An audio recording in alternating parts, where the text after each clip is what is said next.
you are coming to church because of Apostle? You think you are coming to church because of me? Or you think you are coming to church because of your father? Or you think you are coming to church because of that sister? No. You are a place where we get blessed. Yeah. In chapter 6:26, I'm saying that the significance of Shiloh, from 24-25, he started praying concerning attack of the enemy. Are you listening to me? Yes. Then verse 6:26-27, he prayed about drought, about famine. He said when the heaven are shut up, and there is no rain. You remember Deuteronomy 28:20-24. He talks about heaven sealed. He said when your people Israel have been when the heavens are shut up and there is no rain, because your people have sinned against you, and when they pray towards this place and confess your name, a place where we confess the name of God. Have you not seen it? Underline it. And turn from their sin because you have afflicted them. Say, then hear from heaven. Forgive the sins of your servants, your people Israel. Teach them the right way to live. And send rain on the land you gave your people for inheritance. Hallelujah. Amen. Hallelujah. Amen. Another significance of Shiloh, you can see it here. Even when heaven is sealed concerning you because of your sins. When the man of God pronounced the name of God in this temple concerning you, it shall be so. Amen. A place where we are taught the right way to live. Godliness. Yes. A place where we know how to ask God for rain in the midst of a sealed heaven. In that 6:28-31 talks about famine. Psalm 37 verse 19, what did it say? In times of famine, we have what? Plenty. He said when famine or plague comes to the land, or blight, or mildew, locust or grasshopper, or when enemy besiege them in any of their cities, whatever disaster or disease may come, and when a prayer or plea is made by any of your people Israel, each one aware of his affliction and pain, and spreading out his hands towards this temple, then what? Hear from heaven, your dwelling place. Forgive and deal with each man according to what he does, since you know his heart. For you alone knows the heart of man, so that they will fear you and walk in your ways all the time they live in the land we gave our fathers. A place where we are taught to know the fear of God. And a place where we are taught to walk the way of God, not to walk the way of this world. A place where we are taught how to behave. Amen? Amen. In chapter 6:32-33, influx of foreigners.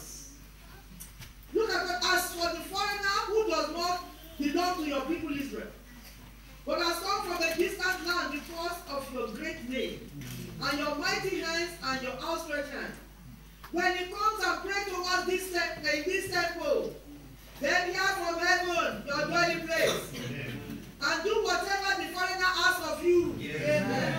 So that all the peoples of the earth may know your name and fear you. Yes. A place where the name of God is revered. Yes. Hallelujah. Yes. A place where we show people the name of the Lord. Yes. The book of Psalm, or I think from 9 verse 10 or something, he said, those who know my name will put their trust in me. Yes. Are you listening? Yes. You know my name as a pastor. If you put your trust in me as a pastor, then you will be blessed. Are you listening to me? But if you look at me like ordinary sister, there is no way you can hear the word of God from me. If you know I'm an architect, and you look at me like an architect, and you call me when you have problem with this building, you'll be blessed by it. If you know I'm a medical doctor, and you put your trust in me as a medical doctor, when you are sick and you come to me, you will be blessed. Are you listening to what I'm saying? In a place where we revere the name of God and we put our trust in God, that is Shiloh, or the church. And in that chapter 6, it talks about other things. When you get home, towards the end of it, begin to read it. The things that wars against our spirit, soul, and body. He was talking about here. Shiloh is a place where the name of God is revered. Yes. Amen? Amen. Shiloh, a place of joy. Yes. Where the tribes or nation of the Lord go up to serve the Lord. Psalm 100. Yes. There must always be sound of rejoicing and continuous generosity in Shiloh. Amen. Another significance of Shiloh, a place of meditation, worship, and prayer in Shiloh. Amen. Amen. Psalm 4 verse 24 communicates this message clearly. It talks about true worshiper. Amen. Amen. The true worshiper of God will worship Him in spirit and in truth in Shiloh. Any time of feasting, we will worship God in what? Spirit and in truth. Did you not see that in Hannah? And did Hannah get results? Yes. Hannah was focused in her worshiping God. Amen. May the Lord help us. Amen. When you are focused in your worshiping God, guess what happened? You will leave behind provocation. Yes. You will leave behind heaviness of heart. Yes. You will leave behind weight. Mm. You will leave behind, this one insults me. That one insults me, I'm not coming to church anymore. If you are fighting in this place, I'm not, no. If you are focused in your worship, you be focused on God, no more excuses. And not on man. You know, I said to you, since the beginning of creation, we have God's two invisible qualities.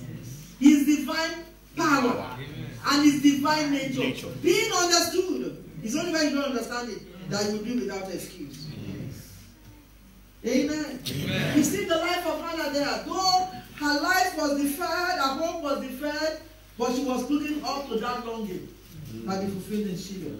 I don't know what you have brought into this Shiloh today. Proverbs 13:12. The Bible says, hope deferred, make the heart sick. But when you know the significance of Shiloh, that is a place of worship, a place where you come and forget about your past, a place where you forget about your provocation, a place where you forget about this one hurt me, that one hurt me, a place where you remove every weight, a place where you don't receive insult, but you focus on God, you will get results. Amen. Hallelujah. Amen. Hallelujah. Amen. I can go on and on, turning your home to Shiloh. When you turn your home to Shiloh, what happens? Because I was talking about your home. In the book of Mark 1:29-31, you learn in Shiloh how to turn your own home, your own body to Shiloh. Peter's mother-in-law revived in her home by knowing Jesus. She said for Jesus. The sinful woman who anointed Jesus with the costly perfume received a prophecy in the home of Matthew, the tax collector. Amen. Amen. It is pleasing when we turn our home to Shiloh, then we see the result. Amen. Amen. Using our gift in Shiloh, a place where we use our gift. I can go on and on. That talks in the book of Romans, for writing's sake, the book of Romans chapter 12 talks about it. Once you discover your gift in Shiloh, you begin to use your gift. It talks about if yours is prophesying, use it well. If yours is serving, serve well. If yours is being hospitable, be hospitable. If yours is making people to rejoice, you rejoice with people. If yours is speaking rightly, counseling and everything, he said you should use it well. Hallelujah. Yes. Worshipping, in order to conclude today, I conclude with this, worshipping in Shiloh. That takes me to the book of 1 Corinthians chapter 14. Amen. Amen. Worshipping in Shiloh. Any time we come to Shiloh, we must learn how to do what? How to worship. The book of 1 Corinthians chapter 14 from verse 26. I conclude. What then shall we say, brothers? Or can I say sisters? When you come together, everyone has a hymn. And orderliness in Shiloh, or worshiping in Shiloh.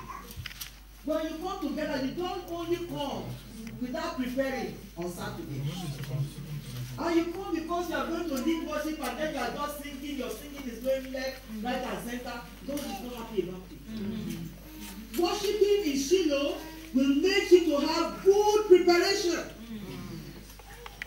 If it has to go and take you to employ somebody that will be teaching you worship, you must do that. Because that's part of what promotes the church. Are you listening to me? If your worship is not good, people that are music oriented, they will not come. For the man of God that is teaching you, you must not just come together and only sing. What is that song you sing? I know you have a favorite. I will dance like David. I will dance. I will dance. And that's what we are singing. Worshiping in Shiloh needs, you need to be more inspired. Are you listening to me? You are worshiping here. You are worshiping here. Somebody is in the congregation. He's speaking words of encouragement. Are you listening to what I'm saying? Everybody is sensitive to what is going on. Shiloh, the significance of Shiloh. Or worshiping in Shiloh. You are worshiping here before the man of God even comes up. You have received your healing. Amen. Because God is speaking through one person. Everybody is not coming to agree. Because you have worshipped yesterday. Your attitude of worship is continued as you come to Shiloh. You will speak forth word of encouragement. You will hear. Worshiping in Shiloh. If you have a hymn, sing the hymn. Or a word of instruction. Are you listening to me? Word of instruction that will encourage somebody. Like you are awake, oh sleeper. That words from the Bible. Maybe somebody is growing weary in his or Christian word. Because you have worshipped before the Lord before you came. And as they're singing, even the song they're singing doesn't even colorate with whatever, but God is speaking through you because you have worshipped, you have read the word of God, you have done a lot of things. The Lord is your shepherd, you shall not want. Though you walk through the valley of the shadow of death, you fear no evil. When you are doing that, the other people should hear. Are you listening to me? Someone needs to hear that word. Worshipping in Shiloh I'm talking about. I'm not just coming to church because I want to wear white today. No. I'm not just coming to church because I want to dress in tie. I'm not just coming to church because I'm coming to play the band or any of the music. No. You come to church to worship. Amen? Amen. So he said your worship must be what? Orderly. If you have this word of instruction, he said you should speak it out during the time of worship. A revelation that God can open your eyes. And you receive a revelation during the time of worship. You speak it out. Amen? Amen. Maybe during that time of worship, because you have committed yourself to worshiping. He said the true worshiper shall do worship, shall worship in spirit and in truth. At the time they were singing, the Lord just showed you like a vision. Maybe you saw a big tree with a lot of fruits and they were ripe. And the fruits were dropping and a lot of people were eating the fruit. Come and share that revelation. Take permission and share it with the people. As we are worshiping the Lord, don't tell lies. You don't want anybody to come and tell lies. Take permission from the pastor. Genuinely you have received it. And then you say to the people, I saw a big tree with big fruits on it. It happens like that. It's not that I saw a big tree and nothing is happening. I just said, no. And the fruits were dropping and a lot of people were eating it and they were satisfied. Yeah. The Lord will interpret that in our heart. And if the Lord gives the man of God the understanding, he will interpret it. That is one of the reasons you come to Shiloh. Amen? Amen. It is a revelation. Come and share it. A tongue or an interpretation. Share it. All of this must be done for the strengthening of the church. Amen? Amen. If anyone speaks in tongues, 2 at the most, 3 should speak, 1 at a time, and someone must interpret. You know, sometimes when we are worshiping, and the praise of God is so mighty in Shiloh. Remember, the praise of God was mighty in Shiloh that he spoke to the man of God, and he just spoke it like that. And I left the place, it did not remain the same again. Do you understand? But